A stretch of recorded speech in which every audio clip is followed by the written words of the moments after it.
Good morning, dear friends. I am Zunaid Hussain and welcome to Zunaid Hussain classes. So guys, बहुत दिन से video नहीं आ रही थी, लेकिन अब न्यू सेशन में हमने सारी क्लासेस को उसी तरह से स्टार्ट करेंगे जैसे पहले क्लासेस यहाँ पर दिया करते थे।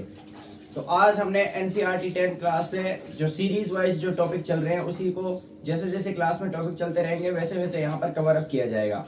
तो एक्सरसाइज 1.1 1.2 कंप्लीट हो गई है पहले चैप्टर से, तो उसी के क्वेश्चन आज अपलोड कर रहे हैं।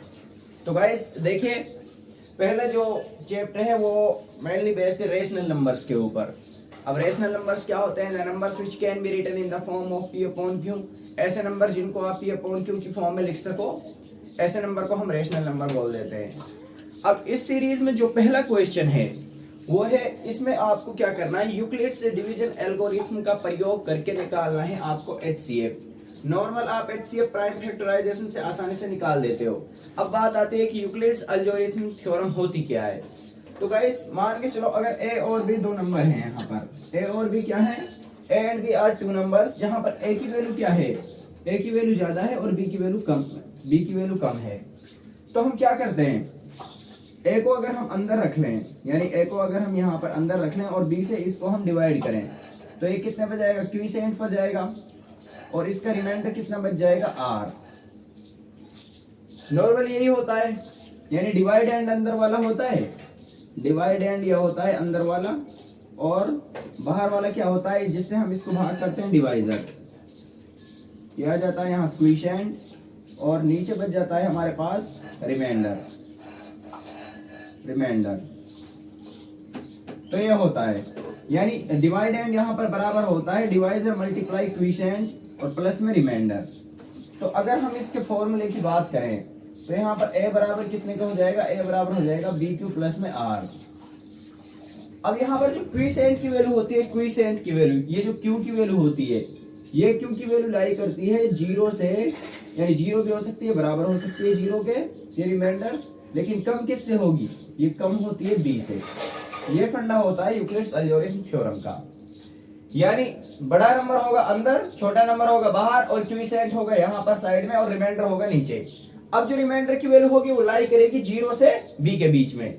चलिए अब देखते हैं इसमें यहाँ पर हम इसका एलसीएम इसका एचसीएफ किस तरह से निकालेंगे। तो गाइस क्या करेंगे, इसको हम पहले जैसे हम कर लेते हैं, करते आए यूक्लिड्स एल्गोरिथम थ्योरम में, इसको डिवाइड करेंगे हम 135 से डिवाइड करेंगे हम 225 को, तो ये कितने पर जाएगा, ए जाएगा 1 पर। तो यहाँ पर कितना बच जाएगा, 5 में से 5 चला जाएगा 0, 12 में से 3 चला जाएगा 9। अब यहाँ पर रिमाइंडर बचा है 90, और डिवाइजर है यहाँ पर 135, क्वीसेंट है यहाँ पर 1। लेकिन अब ये संख्या यहाँ से पूरी यहाँ से घट गई है, तो जो है डिवाइजर है इसको हम मान लेंगे डिवाइड एंड, यानी जो है 135 हमारे पास डिवाइजर था, यहाँ पर आके ये डिवाइड एंड बन जाएगा। तो फिर से कितने पे जाएगा, 1 पे जाएगा, तो यहाँ पर बचेगा 45। अब रिमाइंडर 45 है, तो दोबारा से जो 90 है इसको हम क्या बना लेंगे, इसको बना लेंगे डिवाइड एंड। तो अंदर चला जाएगा 90 एंड 45 टू जा 90। तो जब तक हमारे पास रिमाइंडर 0 नहीं आता है तब तक ये वाली प्रोसेस चलती रहती है।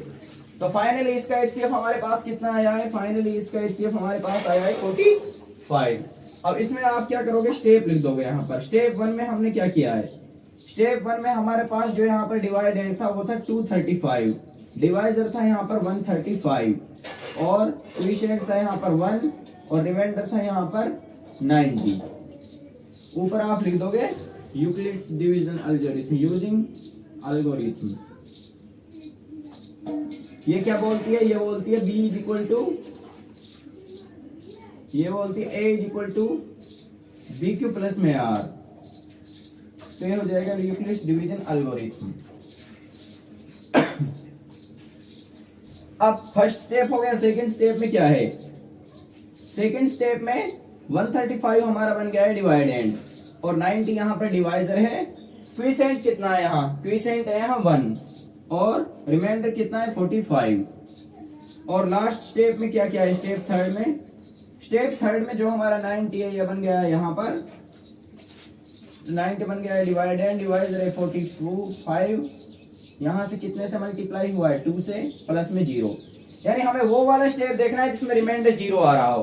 तो रिमाइंडर 0 किस वाले स्टेप में आ रहा है, स्टेप नंबर 3 में। और इसमें जो डिवाइड एंड इसकी वैल्यू कितनी है, इसकी वैल्यू है 45। इट मींस इसका HCF हो जाएगा 45। तो इस तरह के क्वेश्चंस को आप इस तरह से डील बहुत आसानी के साथ कर सकते हैं।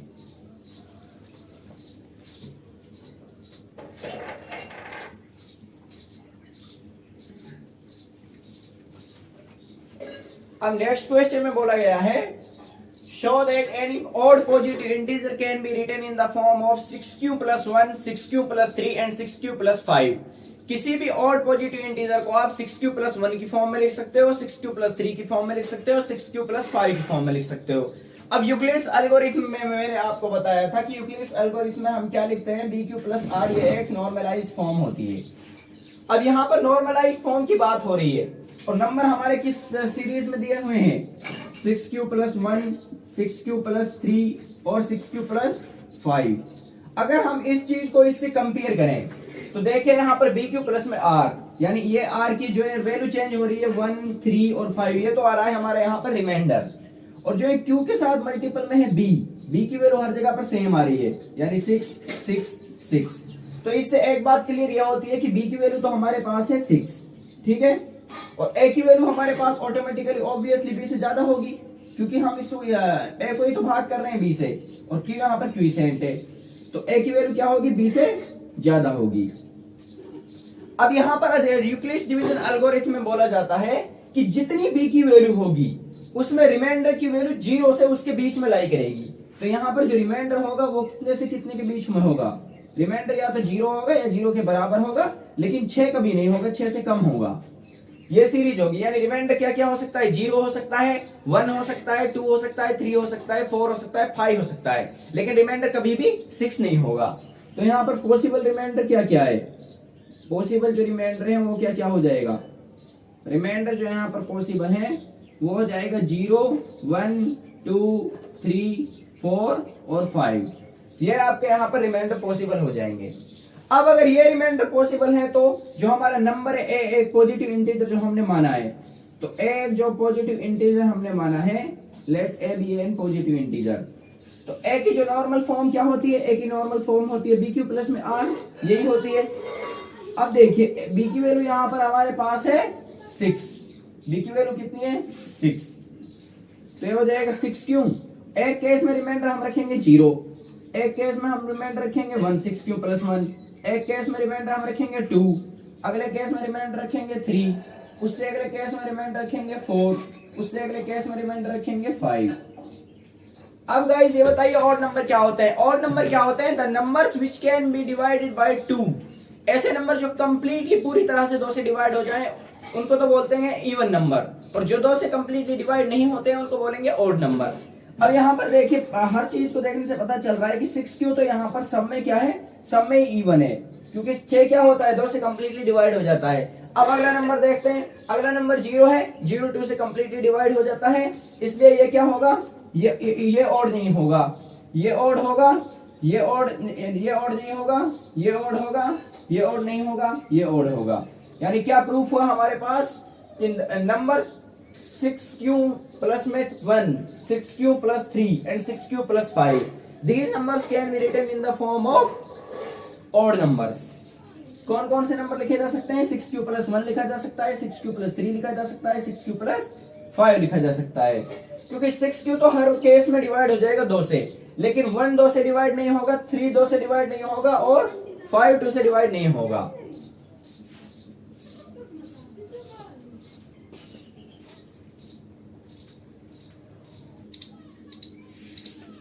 अब नेक्स्ट क्वेश्चन बोला गया है, यूक्लिड्स डिवीजन एल्गोरिथम का यूज करके आपको बताना है कि अगर किसी भी एक पॉजिटिव इंटीजर का हम स्क्वायर करते हैं तो उसको 3m और 3m + 1 की फॉर्म में लिखा जा सकता है। तो गाइस यहाँ पर 3m और 3m + 1 की बात हो रही है, तो दोनों केस में 3 आ रहा है, यानी यहाँ पर b की वैल्यू पहले से ही हमें दी हुई है, और b की वैल्यू कितनी है, b की वैल्यू यहाँ पर हमें दी हुई है 3, और a को हमने यहाँ पर मान लिया है एक positive integer, let a be any positive integer, A को हमने यहाँ पर पॉजिटिव इंटीजर मान लिया है। तो गाइस जब हम यहाँ पर यूक्लिड्स डिवीजन एल्गोरिथम लगाएंगे, Euclid's division algorithm, Euclid's division algorithm क्या बोलती है? ये बोलती है कि a इज इक्वल टू होता है बी क्यू प्लस में r। तो a यहाँ पर हमारा पॉजिटिव इंटीजर है, b की वैल्यू यहाँ पर कितनी है 3, तो 3q प्लस में r। कंडीशन क्या बनेगी कि जो रिमाइंडर होगा वो 0 से b के बीच में लाई करेगा, यानी यहाँ पर जो रिमाइंडर होगा ये लाई करेगा 0 से, रिमाइंडर लाई करेगा यहाँ पर 0 के इक्वल होगा या ज्यादा होगा, और लेस देन किससे होगा, ये लेस होगा हमारे पास 3 से। यानी रिमाइंडर पॉसिबल यहाँ पर क्या हो सकता है, रिमाइंडर यहाँ पर पॉसिबल हो सकता है 0 1 2, ये यहाँ पर रिमाइंडर हो सकता है पॉसिबल रिमाइंडर, ये यहाँ पर क्या हो सकते हैं पॉसिबल रिमाइंडर। अब अगर ये रिमाइंडर यहाँ पर पॉसिबल होते हैं तो उस केस में हमारे पास नंबर क्या बनेगा, एक नंबर तो हमारे पास बन जाएगा 3q, क्योंकि रिमाइंडर की वैल्यू 0 रखेंगे 3q प्लस 0। एक नंबर हमारे पास बन जाएगा 3q प्लस में 1, एक नंबर हमारे पास बन जाएगा 3q प्लस में 2। अब क्वेश्चन में बोला गया है अगर इन नंबर्स का हम स्क्वायर कर दें तो हमें जो नंबर्स देखने पे मिलते हैं वो मिलेंगे 3m और 3m प्लस 1 की फॉर्म में। तो देख लेते हैं, अगर आप a का स्क्वायर करते हो तो इसमें भी 3q का स्क्वायर करना पड़ेगा, इसमें आप स्क्वायर करोगे तो ये हो जाएगा 9q का स्क्वायर। अब इसमें देखिए स्क्वायर क्या है, आपने ये कर दिया है आपने स्क्वायर 9q का स्क्वायर। अब अगले केस में देख लीजिए क्या होता है, इसमें स्क्वायर कीजिए, ये कितना होगा 3q प्लस 1 का होल स्क्वायर, यानी a प्लस b का होल स्क्वायर, ये हो जाएगा यहाँ पर 9q स्क्वायर प्लस में 1 प्लस में 6q। अब इसमें देख लीजिए इसमें क्या आएगा, इसमें आप फिर से वही करोगे, a स्क्वायर आएगा तो ये आ जाएगा 9q स्क्वायर प्लस 4 और 12, 3 6 6 12q।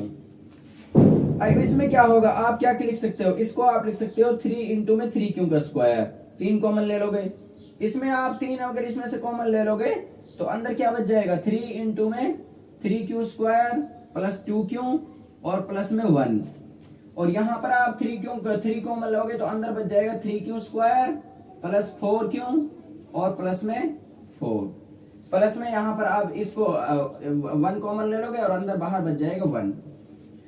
तो इसको अगर आप 3q स्क्वायर को अगर आप m1 मान लो यहाँ पर, तो ये हो जाएगा a square is equal to 3m, यानी 3k1 मान लो इसको, और इसको आपने अगर कांस्टेंट k2 मान लिया तो हो जाएगा 3k2 और ये हो जाएगा 3k3। अब यहाँ पर k1 k2 और k3 क्या है, k1 k2 और k3 है जो यहाँ पर ये है पॉजिटिव इंटीजर, और इनकी जगह पर हम यहाँ पर m मान लेते हैं क्योंकि क्वेश्चन में हमको पॉजिटिव इंटीजर की वैल्यू दी हुई है m। इससे क्या क्लियर होता है कि इसका जो स्क्वायर है a स्क्वायर उसको आप लिख सकते हो 3m की फॉर्म में, ये वाला केस में आएगा ये 3m प्लस 1 और इस वाले केस में आ जाएगा a square is equal to 3m plus में 1। यानी अगर आप किसी भी पॉजिटिव इंटीजर का स्क्वायर करते हो तो आप उसको 3m और 3m प्लस 1 की फॉर्म में आसानी से लिख सकते हो। गाइस आई थिंक आप सबको क्वेश्चंस आसानी से समझ में आ गए होंगे, और अगर आपको कहीं पर कोई कंफ्यूजन होती है तो आप कमेंट सेक्शन में हमें बता सकते हैं, हम आपके लिए एक अलग से वीडियो बना देंगे। अगर किसी भी कहीं पर भी कोई क्वेश्चन में डाउट होता है you can tell us without any hesitation in comment section. Thank you so much guys, have a nice day.